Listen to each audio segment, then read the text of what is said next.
just kind of downhill battle from there for the next couple of years. It changed my life. I was very mad.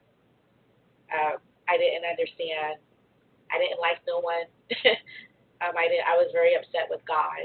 I didn't get it. And the nurses kept trying to hide me from looking in the mirror because they didn't want me to see my face, and they kept saying I was a miracle because I had to talk with the oxygen machine because they told me I was never going to breathe again on my own because when they had to bring me to, I guess something was in my throat. I guess when you're sleeping in surgery and whatever they did caused a series of blood clots in my throat. But it's funny because even through all of that, I was still very spicy in the hospital. I was still, when I woke up, came aware, and the nurses were telling me, don't talk without your oxygen machine, you're going to die. And I was just very spicy with my responses back. It was like, I'm not going to be in here for long, I just really wasn't understanding what was going on and how severe lupus was, nor did I even know what it was. I've heard of it, but I didn't know what it was and the severity of it as the doctors start running studies on me and start doing different things. That's when I realized this is a serious condition. Mm-hmm. So it affected me a lot. It affected my marriage. It affected my world. I just felt like I lost everything. And it doesn't, even though she's talking about it, because you've never experienced it before, you won't understand it. Like with me, the misunderstanding came because as far as I was concerned, my kids, all my daughters were drama queens. So they were drama queens, and at times they weren't very truthful. Okay, so as she's telling me about this, I'm just like, oh, okay, yeah, okay, she is acting again. This is she doesn't want to talk to me in California. I mean, it was nothing that I could do. It was really nothing I could do from that point. There was really nothing I could do, but I did not believe it.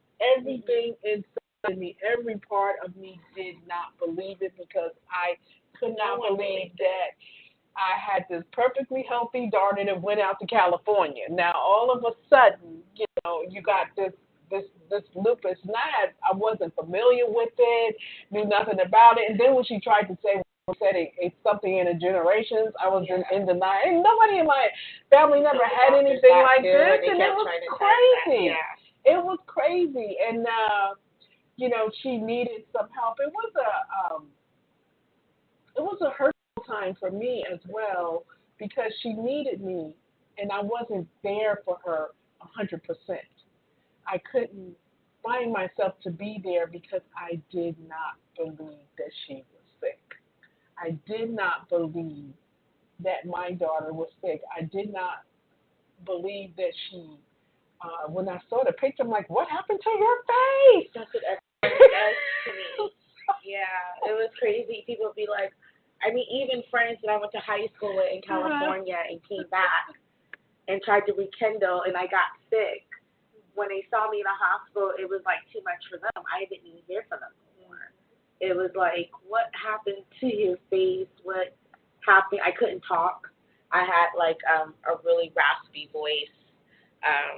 It was just really bad, and it was hard for a lot of people to take. Even my husband, when the doctors would tell him, he'd be like, my wife's strong. She can do it, because I've always been that type of girl. The strong woman. She's always, strong, and regardless of what kind of obstacle it was, whether negative or positive. I mean, she was even the one that we called if we didn't want to, if we saw a mouse in the house, if we didn't want to walk in the backyard to get anything out the shed because we were afraid something was going. She was the one. I'll just go in there, and she just goes in there with no problem and things like that. Those type of things has always scared me and her other siblings. But she was always the one to do stuff like that. So when you're dealing with a person that's so headstrong in everything that she does, it's hard to believe that, this was happening to her. Plus, she had the drama queen syndrome as growing up. So I'm thinking, okay, she's just trying to get me out there in California. I can't go. I'm in school.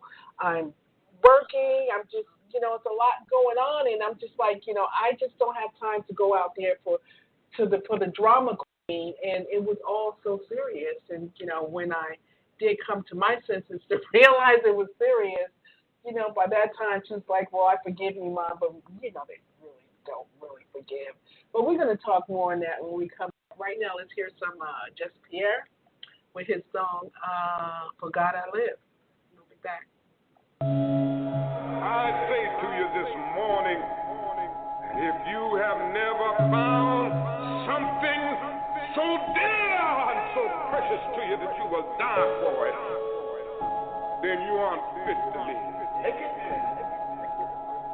Some great issue, some great cause. Back up in the spotlight, parallel parking, spreading news how through Jesus my sins was pardoned. He said he's coming soon, like a movie preview. And when this life's over to Christ, I'll have a sequel. There is no equal. My God is righteous, excited to know we was made in His likeness. His word is vibrant, sharper than a two-edged sword. So when I'm reciting, I'm slicing. My soul is priceless, don't need a price game. He the star of the show, and I'm the hype man. Through Christ we are changed in and out. You searching, you won't find this type of change in your couch. Watching and praying, avoiding temptation, keeping His commandments, holding on to His statements. Till He return with His glory and His greatness, and for Satan in His place like a real estate agent. For God I live, for God I die. For God I live, for God I die. For God I live, for God I die. For God I live, for God I die.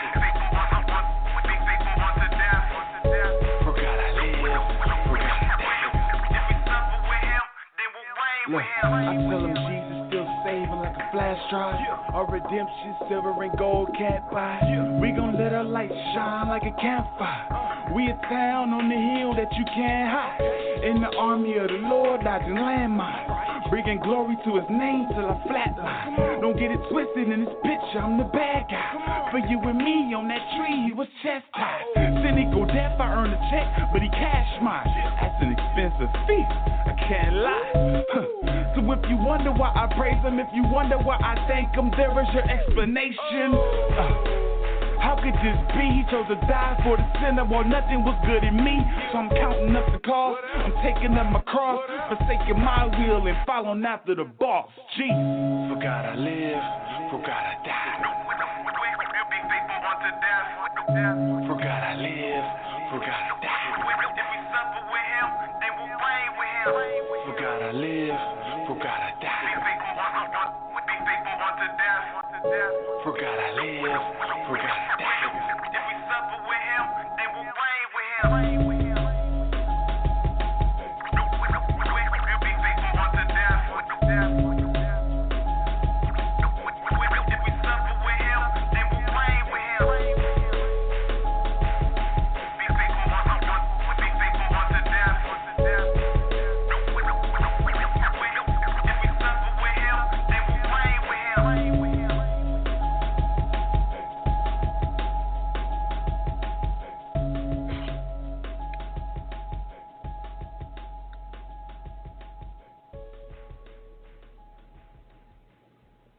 All right, Just Pierre and For God I Live. Welcome back to the LJDN show.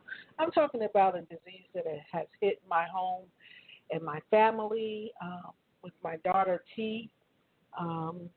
She has Discoid Lupus, and at one time it was diagnosed as systemic lupus. That's in remission, but she still has the Discoid that has attacked her face. I did put some pictures out there. She had more aggressive pictures, but I didn't want to put them out there because it's just something that I'm still, I guess, dealing with in my own way. Because I look at my daughter, and to me, my daughter's beautiful, and I see that she's still beautiful, but it's this thing that's on her face that, I wish I could just take a wash rag and wipe it off and it'll be all gone. But I want to talk about some of the signs that you might need to get it checked out. One, achy joints, fever over 100 Fahrenheit, tiredness, swollen and painful joints, prolonged fatigue, skin rashes, anemia, swollen ankles, chest pain upon deep breathing, pleurisy, and that's one of the things they had diagnosed her with. She had kind of like pneumonia in the heart. Yeah, she had that, and she had it really bad. They were going to give me a thingy. Remember, I had to consider the heart, what is it, the pacer? Yeah. The pacer. Yes, I remember that. That's when things really started hitting home for me, when the doctor said it was pleurisy. So you would look up something. I did look that up, and I said, this is pretty serious. Yes. She could very, very much die. So the prayers were definitely out. A lot of prayer. You also get a butterfly-shaped rash across the cheek and the nose, sensitivity to the sun, and certain lights, unusual hair loss, problems with abnormal bleeding, clotting, pale or purple fingers from cold or stress, seizures. And I know she had went through a point in her life where we were dealing with seizures. No one knew what it was coming from. Mouth ulcers. I don't think she didn't have I don't get that. those. And how it's diagnosed is a single lab test can determine if you have lupus. Many of the symptoms are very similar to other diseases and tend to come and go. Your primary care doctor or rheumatologist will use your medical history, a physical exam, and many routine as well as special tests to determine if you have lupus. Now, men can get it too. Women are not the only ones that can get this disease. Men can get it too. I know a lot of time men are in denial of a lot of things that they just say, oh, well, it can't happen to me. But it happened to Nick Cannon, and who else? And while I'm looking for that, she's going to talk about some of what Hollywood portrays as for scars and lupus and things of that sort. Seal actually has Discoid Lupus. I know there's a lot of weird allegations about what's on his face, but that is Discoid Lupus being diagnosed too late, where it forms scarring. Even if you get it at an early stage, it still can form scarring. There's a lot of treatment. For like the first 3 years of my Discoid Lupus, I was getting cortisone shots in my face, in my scalp, and in my ears. And then eventually I stopped that because it was extremely painful. But he does have Discoid Lupus, and Nick Cannon, I believe, has lupus. And I just believe there's a lot of people out in Hollywood, I'm calling you out, who claim diseases that you really do not have to jump on a bandwagon just so that you could do your little rehab treatment. You guys know who I'm talking about, or whatever you want to do. But I think there are people out here who are really suffering and dealing with these diseases, whether it be lupus that you want to jump on, whether it be MS that you want to jump on, Lyme disease that you want to jump on, or anything else in between. And we're the ones who have to deal with the depression, anxiety, the going through the doctors. We don't have doctors just giving us whatever we want because we say that we have something. We have to fight for our rights. We have to fight for our medical rights. And I just think that it's out of control that Hollywood will take something that everyday man may be struggling with and use it for their favor. And, like, you just don't want to do that. And you can keep wishing that upon you when you get it. Are you going to be strong enough to get up every day if you're wishing you have lupus or saying that you have something that you don't, and you see your hair fall out in the shower, and you see your skin fall off in the bed while you're sleeping because you've been scratching it all night? Are you going to be able to get up on camera? I think not. I think you're going to have a Carrie Underwood syndrome when you have a little mark on your face